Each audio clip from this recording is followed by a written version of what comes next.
શરૂ કરીએ Gujarat state medical counselling MBBS વિશે. આપણે જે ટોપિક કવર કરવાના છીએ તેમાં પહેલો છે સીટ મેટ્રિક્સ, ત્યારબાદ કટ ઓફ એનાલિસિસ એટલે કે ગયા વર્ષે 2025માં કોઈ ચોક્કસ કોલેજ માટે કટ ઓફ ક્યાં સુધી ગયું હતું તેના વિશે આપણે વાત કરીશું. પછી કાઉન્સેલિંગ પ્રોસેસ વિશે વાત કરીશું, બોન્ડ્સ અને ઉપલબ્ધ સ્કોલરશિપ સ્કીમ્સ વિશે પણ વાત કરીશું. તો આ વિડીયો અંત સુધી જોજો. ઓફિશિયલ વેબસાઇટ પણ અહીં દર્શાવેલી છે. પહેલું કામ એ હશે કે જેવું તમારું નીટનું રિઝલ્ટ જાહેર થાય અને જો તમે ગુજરાતના રહેવાસી છો અથવા ગુજરાતના કાઉન્સેલિંગમાં ભાગ લેવા માંગો છો તો તમારે નિયમિતપણે વેબસાઇટ ચેક કરતા રહેવું પડશે. ઓકે, ગુજરાતનો MBBS મેપ હવે તમારા સ્ક્રીન પર છે. તેમાં દર્શાવેલ છે કે કયા જિલ્લામાં કેટલી કોલેજ છે, કેટલી પ્રાઇવેટ અને કેટલી ગવર્મેન્ટ કોલેજ છે. જો હું સમરી વાત કરું તો ગુજરાત સ્ટેટમાં MBBS માટે આપણી પાસે કુલ 42 કોલેજ છે, જેમાં 7,450 સીટો છે.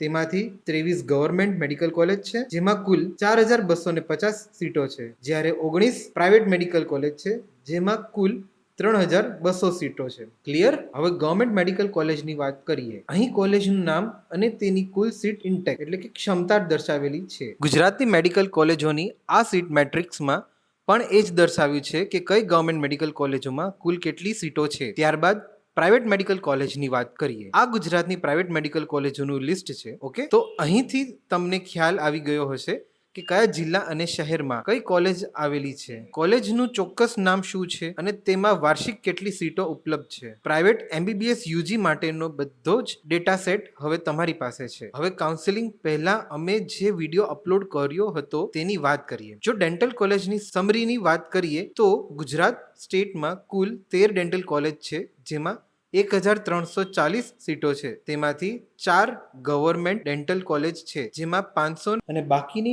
9 પ્રાઇવેટ ડેન્ટલ કોલેજ છે, જેમાં 840 સીટો છે. ખાસ નોંધ કરજો, સત્તાવાર આંકડાઓમાં થોડો ફેરફાર હોઈ શકે. જો હું રિસોર્સની વાત કરું તો આ ડેટા DCI એટલે કે ડેન્ટલ કાઉન્સિલિંગ ઓફ ઇન્ડિયા 2025 મુજબ છે. જો કાઉન્સિલિંગ પહેલા કોઈ પણ ફેરફાર આવશે તો તમને જણાવીશું. આકાશ ગુજરાતી ચેનલ સબસ્ક્રાઇબ કરી લેજો.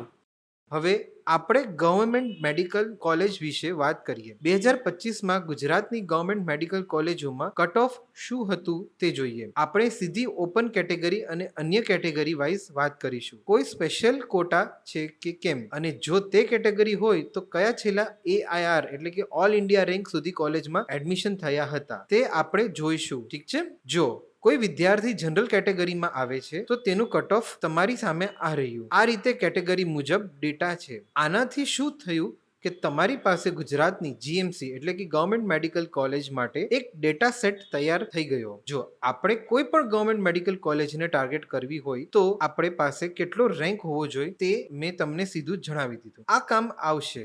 આનો સ્ક્રીનશોટ લઈ લ્યો. હવે હું 2025ના કટ ઓફની વાત કરું, એટલે કે જો આપણે પ્રાઇવેટ મેડિકલ કોલેજમાં એડમિશન જોઈતું હોય તો વધુમાં વધુ કયા AIR સુધી એડમિશન મળી શકે છે. ઠીક છે? જેટલો સ્કોર હાઈ હશે તેટલું સારું. કટ ઓફ નો સ્ક્રીનશોટ લઈ લો. અહીંથી તમને આ આઈડિયા આવશે કે તમારો જે ઓલ ઇન્ડિયા રેન્ક છે અથવા 2026 માટે તમારો જે સ્કોર છે તે મુજબ તમે ક્યાં છો. હું માત્ર કેટેગરીની વાત નથી કરતો, હું વાત કરું છું કે જો તમારે ગવર્મેન્ટ મેડિકલ કોલેજમાં જવું હોય તો તમારી પાસે કઈ શક્યતાઓ છે. જો ત્યાં મેળ ન પડે તો તમે પ્રાઇવેટ તરફ જઈ શકો છો. આ બધું પ્લાનિંગ માટે છે. સાથે જ કટ ઓફ નો ડેટા સેટ તમારી પાસે આવી ગયો છે, જે જણાવશે કે તમારે ગવર્મેન્ટ માટે જવાનું છે કે પ્રાઇવેટ માટે. દર વર્ષે કટ ઓફમાં થોડો ઉછાળો જોવો મળે છે. દાખલા તરીકે જો 2024માં એડમિશન 19,000 રેન્ક પર બંધ થયું હોય તો 2025માં તે 21,000 સુધી ગયું હોય. આવો સામાન્ય ફેરફાર થતો રહે છે, કારણ કે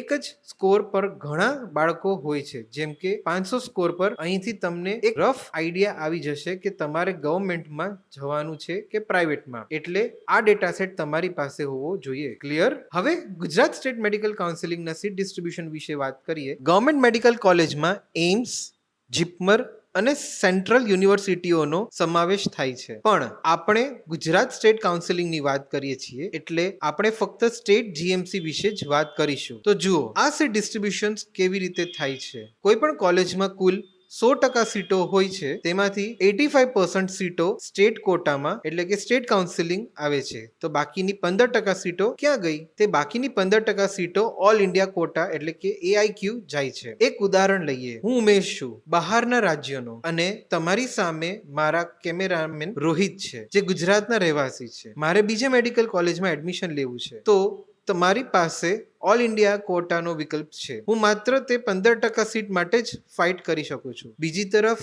જો રોહિતને મેડિકલ કોલેજમાં જવું હોય તો ગુજરાતના રહેવાસી હોવાના કારણે તેઓ 85% સ્ટેટ સીટો માટે ફાઇટ કરશે અને 15%માં પણ રોહિતની સ્પર્ધા માત્ર ગુજરાતના વિદ્યાર્થીઓ સાથે જ હશે, જ્યારે મારી સ્પર્ધા 15%ના પૂરા દેશના વિદ્યાર્થીઓ સાથે હશે. આ પોઈન્ટ ક્લિયર થયો કે સીટ ડિસ્ટ્રીબ્યુશન કેવી રીતે ચાલે છે? ક્લિયર. જીમર્સ કોલેજની વાત કરીએ. આપણી પાસે 8 જૂની અને 5 નવી કોલેજો છે. તેનું લિસ્ટ તમને ઓનલાઈન મળી જશે. જો સીટ ડિસ્ટ્રીબ્યુશનની વાત કરું તો જૂનની 8 કોલેજોમાં 75% સીટો સ્ટેટ કોટા ગુજરાતના વિદ્યાર્થીઓ માટે હોય છે અને બાકીની 25% સીટો અન્ય માટે રિઝર્વ હોય છે. નવી 5 જીમર્સ માટે 15% ઓલ ઇન્ડિયા કોટા લાગુ પડે છે. હવે આપણે self finance private medical college વિશે વાત કરીએ. તેમાં 75% general state quota, 10% management quota અને 15% NRI કોટા હોય છે. શું બહારના વિદ્યાર્થીઓ આમાં આવી શકે?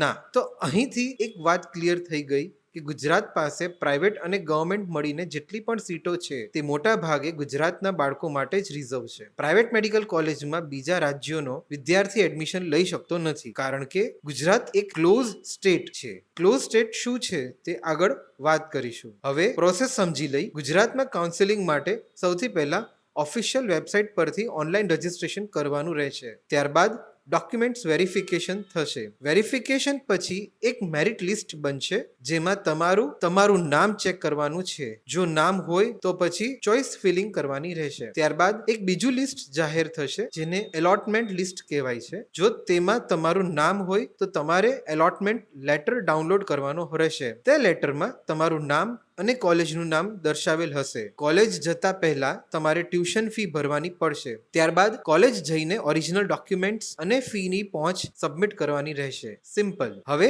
એલિજિબિલિટી એટલે કે લાયકાતની વાત કરીએ. ઓપન અને ક્લોઝ સ્ટેટ શું છે તે સમજી લઈ. ઓપન સ્ટેટ એટલે એવા રાજ્યો જ્યાં બીજા જ રાજ્યના વિદ્યાર્થીઓ પણ ત્યાંની પ્રાઇવેટ કોલેજ માટે કાઉન્સેલિંગમાં ભાગ લઈ શકે છે. પરંતુ ગુજરાત એક ક્લોઝ સ્ટેટ છે એટલે બહારના રાજ્યના વિદ્યાર્થીઓ અહીંની પ્રાઇવેટ મેડિકલ કોલેજમાં એડમિશન લઈ શકતા નથી. જો તમારે ગુજરાતની 85% સ્ટેટ સીટો અથવા પ્રાઇવેટ કોલેજમાં એડમિશન જોઈતું હોય તો તમારી પાસે કઈ લાયકાત હોવી જોઈએ? જનરલ કેટેગરી માટે ફિઝિક્સ, કેમિસ્ટ્રી અને બાયોલોજી અથવા તો બાયોટેકનોલોજીમાં ઓછામાં ઓછા 50% માર્ક્સ હોવા જોઈએ. રિઝર્વડ કેટેગરી માટે આ નિયમ 40% માર્ક્સનો છે. બીજી શરત એ છે કે તમારું ધોરણ 10, 11 અને 12 ગુજરાતમાંથી પાસ કરેલું અને તમારી પાસે ગુજરાતનું ડોમિસાઇલ સર્ટિફિકેટ એટલે કે રહેઠાણનો દાખલો હોવું ફરજિયાત છે. તો જ તમે ગુજરાત સ્ટેટ કાઉન્સેલિંગમાં ભાગ લઈ શકો છો. તમારા ડોક્યુમેન્ટ્સ અત્યારથી જ તૈયાર કરાવી લેજો. આપણી પાસે હજુ થોડો સમય છે. જરૂરી ડોક્યુમેન્ટ્સ: ધોરણ 12ની માર્કશીટ, નીટ યુજીની marksheet, domicile certificate, category certificate, જો લોકલ કોટા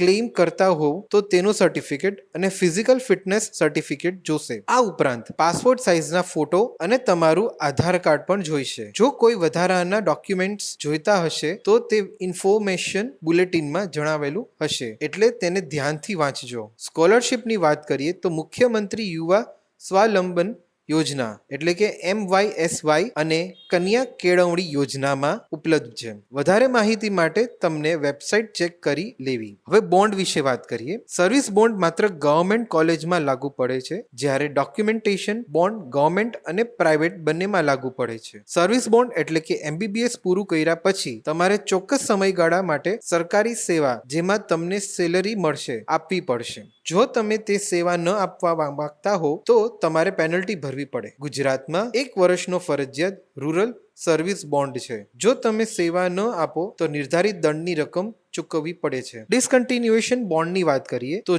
જો તમે પ્રાઇવેટ કોલેજમાં ક્લાસ શરૂ થયા પછી એડમિશન રદ કરાવો અથવા તો વિડ્રો કરો છો તો તે સીટ આગળની બેચ સુધી ખાલી પડી રહે છે. આ નુકસાન માટે તમારે દંડ પેટે અમુક રકમ ચૂકવવી પડે છે. આશા રાખું છું કે તમારે ડાઉટ્સ ક્લિયર થઈ ગયા હશે. છતાં પણ જો કોઈ પ્રશ્ન હોય તો કમેન્ટ બોક્સમાં પૂછી શકો છો. અગત્યની અપડેટ્સ માટે ચેનલને સબસ્ક્રાઇબ કરો. ખૂબ ખૂબ આભાર અને ઓલ ધ વેરી બેસ્ટ.